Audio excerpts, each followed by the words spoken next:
আসসালামু আলাইকুম রহমতুল্লাহ। প্রিয় দর্শক শ্রোতা মণ্ডলী, আমি একটি বিষয় খুব চিন্তিত অবস্থায় আছি। অনেক মানুষ কেন জানি পুলিশের চাকরি নিতে চায়। সে খুব ইচ্ছা আমি একটি পুলিশের চাকরি করব, আমি একজন পুলিশের এসআই হই, আমি একজন বড় পদের জন্য আমি নিয়োগ হই। আমি চিন্তা করলাম, বর্তমানে তো অনেক মানুষ পুলিশকে বেশি একটি মূল্যায়ন করে না। তারা ঘুষ খায়, মানুষকে অযথায় ফাঁসিয়ে দেয়, বিভিন্ন বিষয়। এই বিষয়গুলো আমি লক্ষ্য করলাম। তো কেন একজন মানুষ সে এত হাজার টাকা দিয়ে, লক্ষ লক্ষ টাকা দিয়ে সে পুলিশের চাকরি নিতে চায়? আজকে এই গোপন বিষয়টি আপনাদের মাঝে স্পষ্ট ক্লিয়ার করে দিব। তো যদি চ্যানেলে নতুন হয়ে থাকেন, অবশ্যই চ্যানেলটি সাবস্ক্রাইব করে দিয়ে পাশে থাকা বেল বাটনটি বাজিয়ে দিবেন। প্রত্যেক মুহূর্তের আপডেট আপনি এই চ্যানেলে পেয়ে যাবেন ইনশাল্লাহ। তো বিষয়টি হচ্ছে, একটি বিষয় লক্ষ্য করেছি সবচেয়ে বেশি, এই পুলিশের সাবেক ডিআইজি বেনজির আহমেদ, উনি পুরস্কার কিন্তু পেয়েছেন। উনি দুর্নীতি দমন করবেন, উনি দুর্নীতি করবেন না, দুর্নীতির বিরুদ্ধে উনি জিহাদ ঘোষণা করেছেন। তো এই বিষয় নিয়ে উনি পুরস্কারও কিন্তু পেয়েছেন।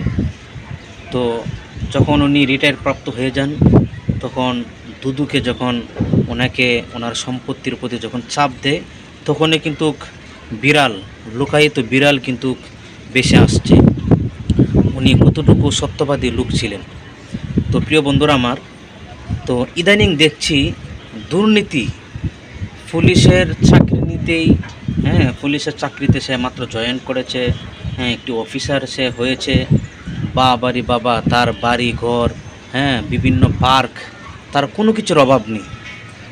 তো পুলিশের ডিআইজি বেনজির আহমেদ, তো উনি যেভাবে দুর্নীতি করেছেন, উনি যেভাবে বর্তমানে আছেন দুর্নীতি করে, ওনার মতো আরও শত শত বেনজির আহমেদ কিন্তু তৈরি হচ্ছে।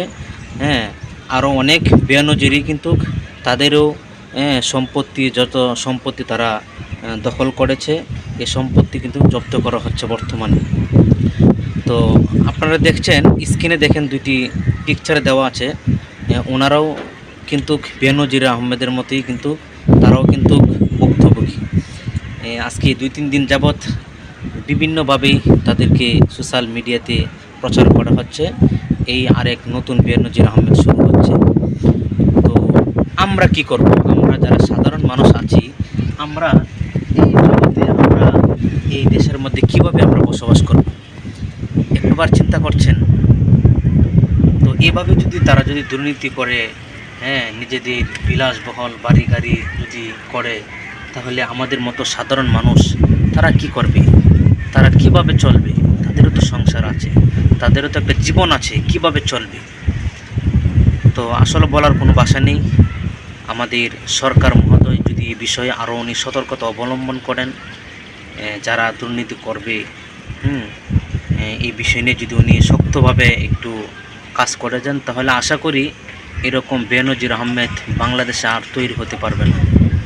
কারণ অনেক মানুষ আছে, অনেক পুলিশ ভাইয়ারাই কিন্তু আছে, অনেক সৎভাবে সরকারি যে ভাতাটা পায়, যে বেতনটা পায়, এটি দিয়ে ওরা সন্তুষ্টজনক সুন্দরভাবেই কিন্তু তারা চলছে। আর কিছু কিছু ভাই আছে, পুলিশ ভাই আছে, তারা চিন্তা করে আমার র্যাঙ্কটা কখন উপরে উঠবে, তখনই আমার দুর্নীতির অপকর্ম শুরু হবে।